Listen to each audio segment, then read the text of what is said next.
Nandam Hamo, the Grace Ministry Summer Revival Program arbum khomi VIALTE nangkut Caantlai na KAMH kaminchu Tial Tin Kai kasi hmang Caantlai tu kasalai hmang chanakal dan chu hitihin asalai mani Bible jaga relai reality in ka thamthona ranga thla ka jamlai pati chun tu Zaan Thawngtha kan Chim tu ding hi seya Sailo Thang asalai Bible jaga yaldu mi chu Jeremiah angan kulokwa amhe leihni in leithum tiang nan ka halai I kasina tha nan cham a chun nan bia kan ngai piak na lai nan ka koltika nan ka hmu lai nan ni nan longdi lak in nan ka koltika tu Zaan arbum khomi VIALTE zong boipa china ni than hausi boipa ko than hausi boipa ni THAZANG pe ko na se antong na se lo nangai chat nak bompa ka se ni in chung khar a se te na ngam na them na am pe ko na se tin cha abja cha kadu ka tham ton na sanga ke mani tha ka ban cham lai aliangan I khro harian plan tu ka pa ka pathian namin thangtha se ko se atu ke ipum na khi ka pa ko thiang kan up nang mani na chawthan I athiang hlimmi rai thoinak asi ka pa thon na chwami asi tu Thawngtha Chim tu na bia se nang ma hmang in ngai tu na sanga THAZANG pe tu nang man sinakir khoder tu nang man to na akom center tu van center ko boipa ka in thangthat ke imbiak nang ma long hi kan rat chanak na si nang ma long na thabi ko boipa ma rong har kam chilha na fale am na kan thelo ko in kol nak hi boipa ra kan chawthan piak ko na min thangtha ko se tinol bu in akan to tu kan boipa ji sukshim in thla ka cham amen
chan tha chan sung loi akan pe tu kan biak mi pathian amin thiang Thawngtha ko se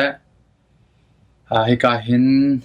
TGM summer revival akan zo tu nule pa ulenaw nan dik lak chunga lunglop nak chim chok lo ka ngai boy creep min nang kut kan tlai na atulio kan ram sining boy lio te ka hin pathiam bia in kan in hep lo pathiam bia thazang kan nga lo se chun thazang nga nak he ka danga a shim lo we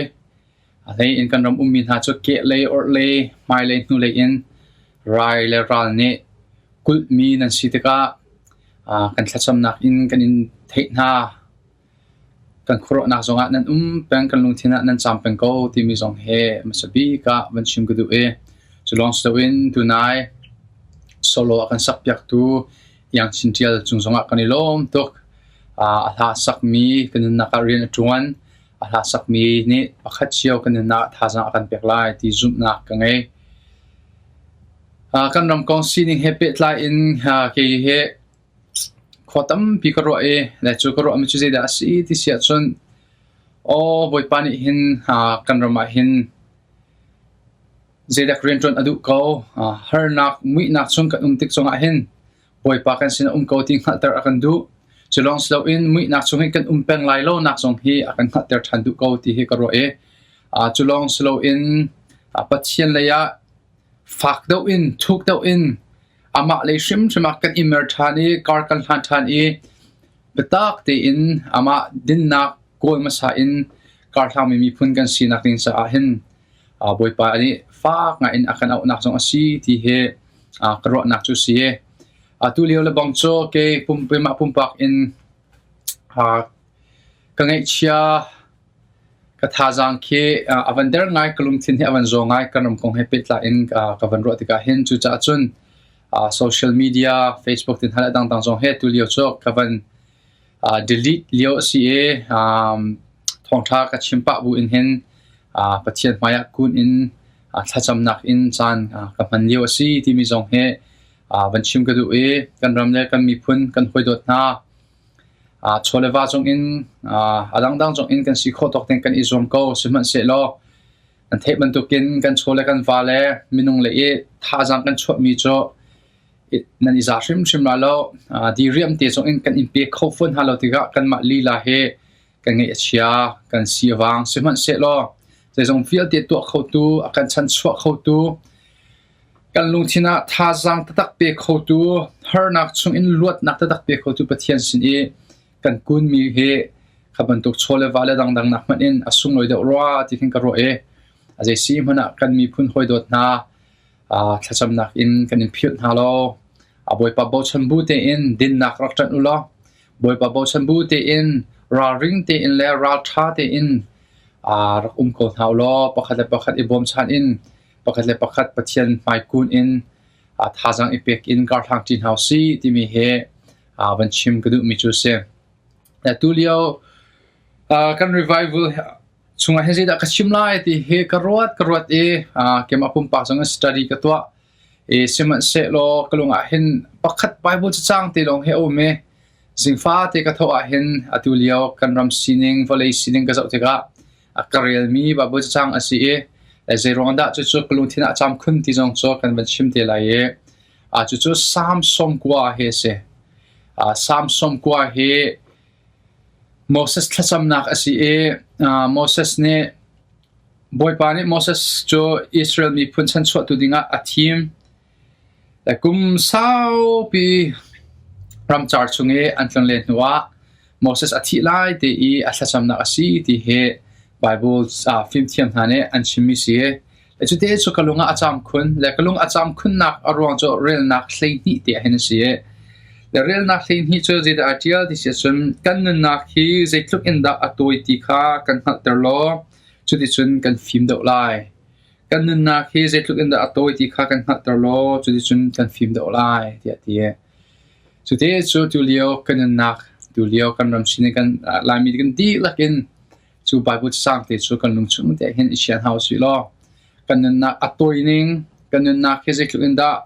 foi to kan adi kho chu cha chun zai khida kan nun ho chanda tak asi e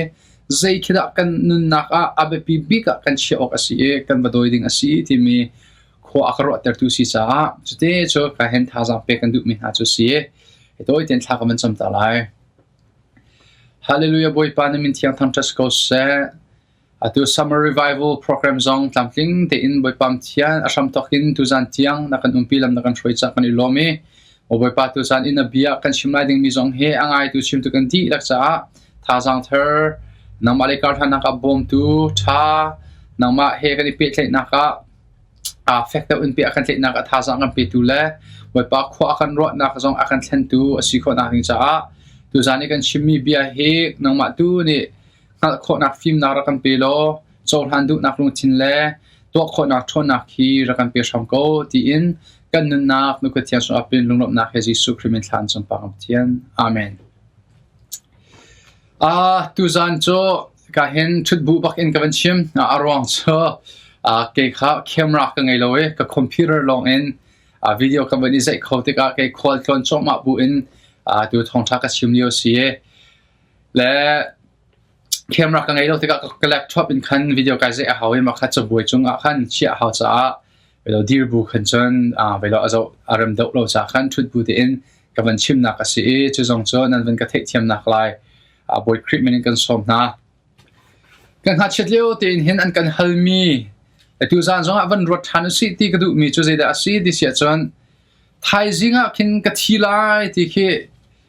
hei thei lo tu nia hen zai da na to ha ti mi he behal nak thang ai chu si kan hi halpang mi zong si asuman se lo bet ma behal nak chu zerong da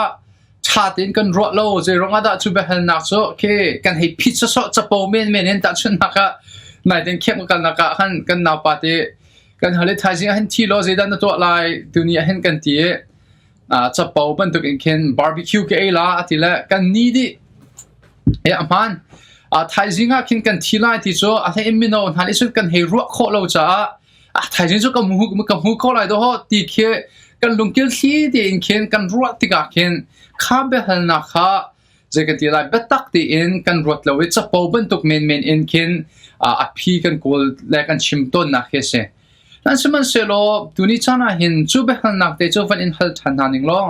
thai jing hi thi lo je na to lai tu ni a hin thia in hal haning lo ma chu betak dok ti in kan ro chan he si ti mi he fa kai ban chim du zero nga ti sia chon nan the ban token atu leo lai mi kan dir huna chon ka hen sia Thawngtha thang TGM the Grace Ministries on it the Good Samaritan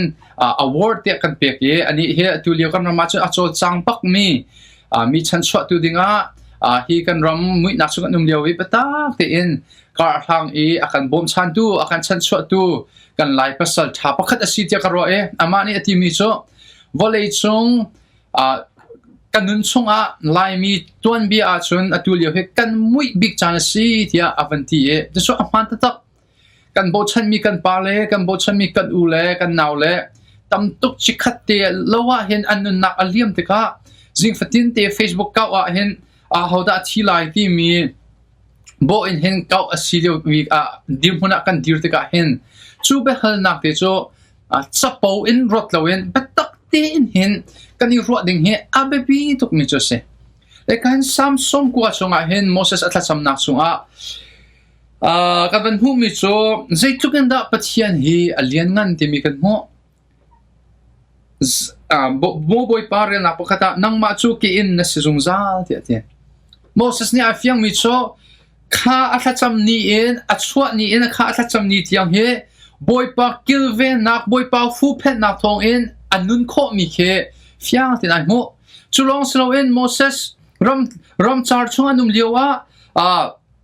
minung tam pi an thile an lo zong kha amu seman se lo chu zong a chun boy panang chu ke in na se zong za ti ate zoom tu kan cha a boy pa hi volei chung kan nun liu long slow in kan thi nu pin lei zong a hen kan in bak hi se chu za chu sam kule thum zong a David ni thang THATNAK le thasam nak chimi cho na in cho zong zal ki in na salai ti ati วเลยจงอาเห็นกันนุนโคนักรองให้บอยปากิลเวงและหูเพนนักทองนั่นสิดูนี่โทกันชัวโคมีจงให้บอยปาหูเพนนักและกิลเวงนักทองนั่นสิจูเวทียมเป็นซูมดูนี่กันอีรอดสันมีทีนหูปินเลยจงอามาจิสุครินี่อากันขับนักกันซุมนักทองเห็นอามาจิสุคริกันเจ้าล้านทองเห็นกันนี่โจจงสานุนนักไงดิ้งบอยปาอินตะตะกะขันกันวักลตีดิ้งมีขากันอีรอดสันจะเห็นบอยปาโจกันนุนนักสิเสกันที่อาศัยกันอินอาศัยจงจัลจุดที่ชัวกันเห็น zoom ตัวอุลนาวท่าจางเป็กกันดูมินหาจุดเสียบอยปัจจุกันอินอาศัยจงจัล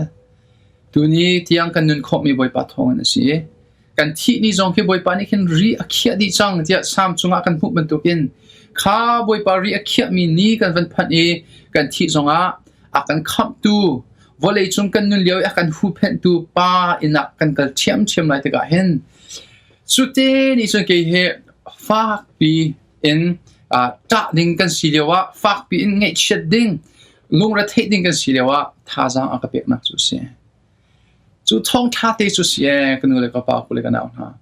จุดจ้าจุนตุจานจานะอปขัดนักบันฮัลกันดูมินฮะจ้าฮีกันนุนนักอัตโอยตุกมีตีนายเฟียง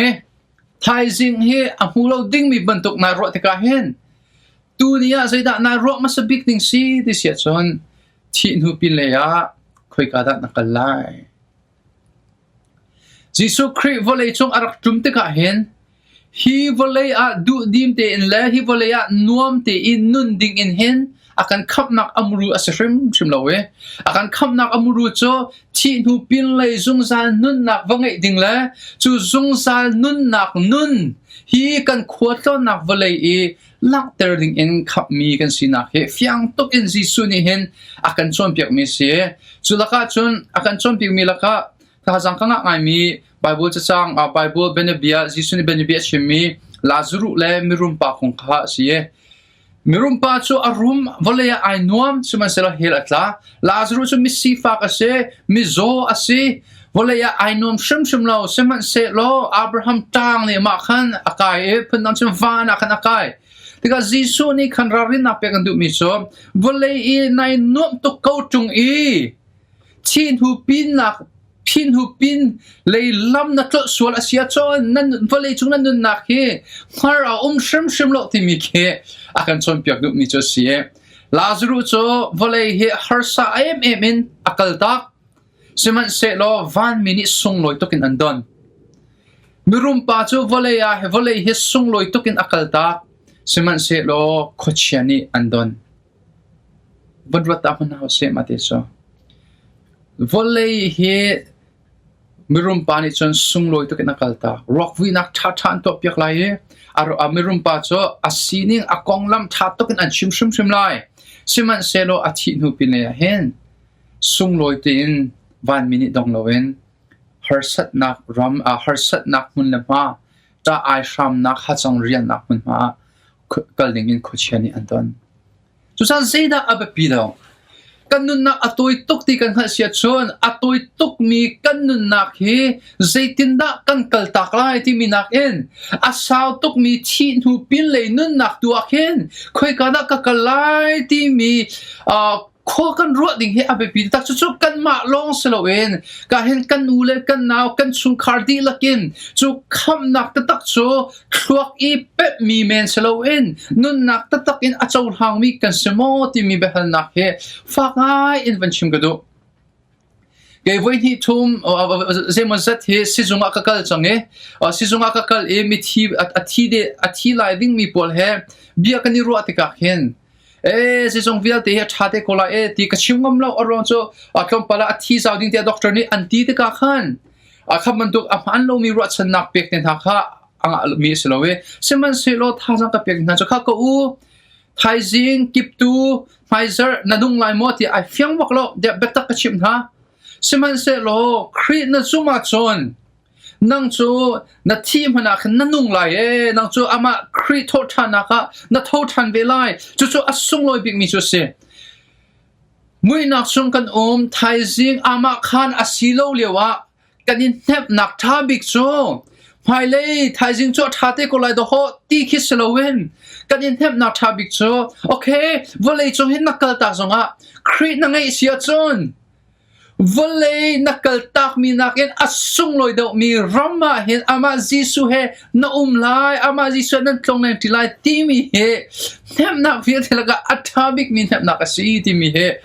Fakai invention gado nanun na chan toy ti asina ka hin chan toy tukan nun na ka hin kam na kin nang mapumpa kin na chomo kam na kin nan insum kurkar nan chomo ti mi he abe pi bi ka kan sia shim shim mo ka se so set den zong nin ra kan khang ha se lo thi hu pin le ya khoi ga da kan kalai abe pi bi mi kan fa le cha I kan se her big ding mi cho zai degree da an nga lai zai da an phali nu na ka an to lai ti na kin an piang thermo an shin than mo jisu kri kham tu le boya an chong hang mo ti mi seher nak ngai he abe pibi mi chu se chu cha chun kanun na chan athoi tu kewa hen chu boipa in zungzal kan in asina thi nu pin le zonga a in kan he kalte lai nak ne ro chan na akan pek oxi e le chu kan kalta kal lai mo kal lai lo tik I fiang ri lo mi cho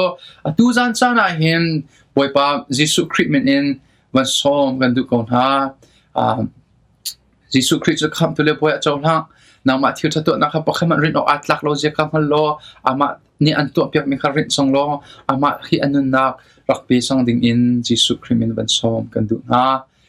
apan hi na kha eka hen Moses ne acha cham mi chu de si di se chu minung chu kanun na atoi tuk tika zan mong bantuk me menin anung mi kan si tilian bantuk in afet mi kan si san atlai lo tuk mi nan na kan ngi sia kha aban chimi chulong silo in ren na pasreti mi cho na chin hun nak ni akan kang I na chin lit nak ni kan thina kan phanter kan swal nak chu na maya na sia I athli ten kan swal nak chu na hudi ko na pathian ni hen swal nak what ti mi he bible chon pek nak asie pathian he athatuk ronga swal nak what ti he bible chon pek nak asie pathian he swal nak he hwa ha selo athami pathian asing halo athami hani chun swal nak he an phot ok asie mithani swal nak an do ta chuna ke he mitha ka si kai ti e thil fear ka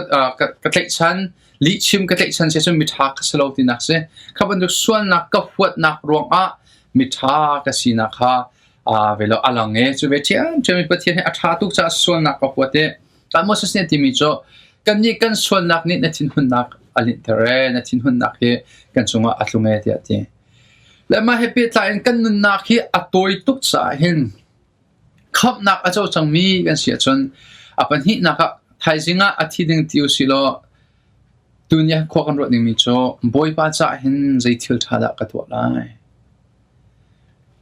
ka swal nak ni fatin ten ka kalta ka HRAI ama khri mui sam kalo chin chin ding he Korean si ti mi he fa ma in ka hin bible sang ni akan chom piak he kan swal nak ronga hin pathian athin hong atu lai mi zong atu kan tan mi he pathian chimshin nak zong ase comment chu pathian chimshin nak zong cho swal kan iphuan nak zong in adai ter comment ya chang boy pa chung lung fa nak kan to mi VIALTE swal nak he kan mi phun min in kan di la kan swal nak zong he kan ngai chi ok asi kan nun nak chan atoi tuk lewa hen boy pa cha kan nun ne boy pa cha nun chu zeda ase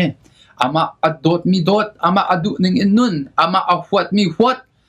mi chu swal nak asi he chu swal nak chu ingai chi in chu swal nak chu ni fatin te in creep mi samlo chin chin ding in kar thang ding in si nule ka pa ko le kana ha kan nun chan atoi tok hi kan nun chan atoi tok te ka volei du ning po itlan len te na he tatak ngai lo achon alaka pak polong nun nak pak ase akan kham tu le akan tlat tu du ning in nun ding he atulio kan nun nak fak nga in se lo atu ni he khap nak na mu ni asipina atu ni he khap nak hmuhmi chang mi ne kan nun nak I kan la tar chan chu se atu he kan in chung khur khar in kan I dot chan ase atu he mi pakhat na ngai thiam kholo mi na ngai thiam chan ase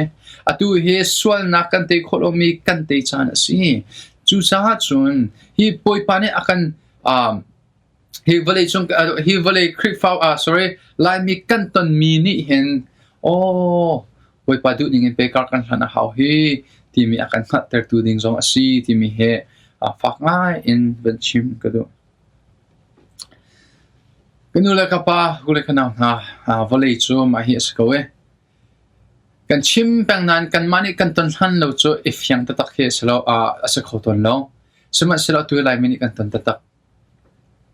kan zapi fop in katuliao he kan sivang leo se sema selo rochan na kan ngai rochan na chu thi nu pin le ya hen anung mi pathian he kanum ti lai aina kan kal lai sema selo vole chung kan nu lewa chu ka chun ka kal ta tak lai mo ti ikhat chan he tu si le chu ka akal chang mi ne chu zis of van chung nun cho hi vole chung shema lang ter ding hi kan rian si ti mi hi fa nga in ben chim ko do kanu le ka pa ku le kana na kanun san ato ituk mi he boy pa ni hena kan fienter than ko se lo thai zinga ato mi si ti loen atu baka pathian bia ato mi kan si ding he ko do avitam pi so lai mi so pathian bia he asa tok ti chu kan he thek ngal chang ti ka hen kan thek ngal tok mi ni hin karhan na so he akan don ro ati karo ka thek ko ti mi ni hin akan don ti he ke ma pu pakan na ka hen faka in ken boy pa ni tu li aka chon pe mi si he chu sa chon atu pathian bia na ngai ti ka hen na thek ko ti akan iza shum na lo ka tu lo ti mi he I hal lo ding si he pathian bia he ka thei mo ti mi nak en pathian bia he ka tu mo ti mi he atu lio kan na ka fa nga in thazang akan pe tu sir ham ko set ti zong he ka thasam na ka se thi nak kan ton ti ka hin zoom tu ni zitinda kan react ning chu thi nak kan ton ti ka zitinda kan luthin zai tu pa kan luthin umok si ti he adok nak a van chim gnu e zoom tu an thi ti ka hin zoom tu kan ula kan naw an thi ti ka kan ma ni hin zitinda kan umok si ti sia chun kan nge chet ox ko job zong kha a fale ni an thi tak an lok tak yang sia jisu man kha lazaru athi dio khan amit thi tla steven zong kha thi akhan azum tu ulena ha mit thi tak bu de in rock an vuina kha lam ko du chuma kan mo kan nge chet ox ko atu kan nge achia zoom tu ulena nu le patam pine an kan liam tak te kan nge achia suman se lo chu nge chet nak in chun kan doctor ding asilawe chu kan nge chet nak chu thang that nak in kan doctor ding ase zaironga ti se chun khoi ka da ankal ti mi kan ifian cha hen nge chet nak i dong lo in thang that nak worship in adong ding se job zong ange chia suman se ro ti mi chu boy pa tak lo an ka chuak tak lo an kan kyu than lai nang mani na ka pe ki nang mani na lak chami se so nang ma sin ko cha hen na min thiang thang cha ko se ya ti zoom tu ule now anti tika kan nge chia kan li leng ding ase siman silong nge chet nak dong lo wen lung lop nak le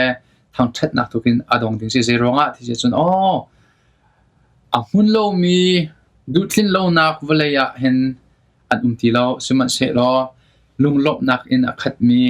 a hun mi jisu kri kan kham tu le bo he ani din chang ti mi kan khat nak ni hen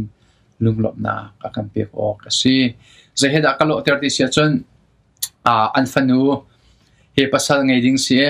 fanu kha pasal ngai ding he se lo nu le pani khan an in chwa ding cho an siang thum lai lo tika an ngi sia ko lai siman se lo an ma nak man in ado de ding mi awa pa sina khan awakal te lai ding mi le hia khan in sungkur khar nuam an ba sarte lai ding mi ni khan zaituki an in le lo e akal ta ko mun a thado nak in le lo a te lai ti mi ne an ngi chet nak kha athem na e lunglop nak ape ko kasi chu ve bantukin hi vale in cho an kan kal tak sim se lo athado mi an moba asimi ji sukri he ani din sang mi ni khin lunglop na akan pe ko se khataleya zoom lo tu an thi te ga ta zahida kani kan lu pa siok se kan ni chading se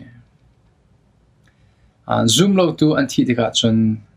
pole bang ni chon rom angan pakwa kri azum no mi akhole po thasna ti mi so hi nan zoom no mi hen kalung akek khoi tar ti ti chu cha chun nan ma jisu khin an zup nak ma ding cha chun ke ma man hi he lawa tlading lo kai du da chu tluk in chun a share na chu tluk in chun zon ro nak angai na zoom lo tu an thi te ka hen je tluk in da he ro kom han usilo tu lio rai le ral kala kan umi zoom lo tu an si chan toi te an nun chin chap bible chon pyak ning te chun hel bak an vat lak chin chap a chun jaisu me an nak sulam chu si e kan ngi che dok se suman se lo ngai chet na kan adong ding se lo we mission Thawngtha Carter Thawngtha Kar kho na ding cha a kan si kho tok te chuan du na lungthin akan pe ko ka si ti mi he a hep nak bia zong in ha velo van i chim tu an house lo chu chun thazang i pek nak zong in van i chim house lo kan ule naw ha mi phun hoi don ha kan nun nak hi toy a be pi bi mi chu a hun lo mi thila hen sa a hun mi thila hen khok an ro te chin hu pin le ya kan na kan i fiang mo le chu kan i fian sia chun chu boy pa du ning te en thi hu pin le kan na hun chu kan in tatak kan citizenship chu si e hi kan khotlo na ka hin te chu kan in tatak mui sam kan keng mo ti mi he kan na chan atoi tuk mi ne khwa akan ro ter ding mi la kan na he akan thending mi chu si ti mi he fa nga in thazang pe kan du le van chim ka du mi chu si e ka hin ha thazang rok chang ri ko lo hoi dot na thakan in cham piak na kan nge achave kan thino ake koi ve siman seno boy pa chunga kan i ro chane boy pa chunga hen thon nak he kan in hal piak na e kan ma jong boy pa chunga hen thon nak he kan hu be ko nan ma jong ne boy pa sa ram mi de nak nangam nak le thon nak he nan hu kho nak ding cha hen thakan in cham piak na ti mi he van chim ka du mi chu se a ma le chun thate ko lai a mui nak he kan cho ma le skom han se lo pathian hi kan cheu nak asi e ani khat khat chu te nak kan hu shrim nai ti he zakhat ki cho ka zum a hi te nak kan hu te ka boy pa thang thatin kan ma ram thum nak umi vial te zong kan rama rak tlung in a kan lom te hala hi velo nizan mui nak kha cho a mai le kan lunglom nak me khlial lon ter tu asite shim ko lai ti mi he ban chim ko do rai la ral rong e thi la lo atong mi vial ten ha in chungkul khan ha jong thak in cham pek na tunai ka chim jong bantukin kan i zoom tu cho thi nak ne kan then kom han se lo zung za in i then nak kha se lo we iton than nak lam umte iton than nak chan umte shrim nai mi ni ken thazang akan pek ok jong asi ti mi kha van chim ko do nandi lak boy pani thachon an pen ha se lo nandi lak boy pani umpi kon ha se lo kan nak chan atoi tuk zia he boy pani fian na kan pe ko se lo thaizing cha to mi thaizinga ato mi thil thaizinga ka to te lai ti mi lungpet nge lowen tu ni baka hen khamnak a chaw mi le tu ni baka khamnak an chawnak anun nak alang ter mi kan sikho nak tin cha kan di lak boy pan thachon ang pe ko sa maizer zong kan pe ri lai maizer Thawngtha kan zong rak ngai chi ulo thazang van la veding in van som kan du ha boy pasum par nak sa ko se ti in ka bia ka tong ter alom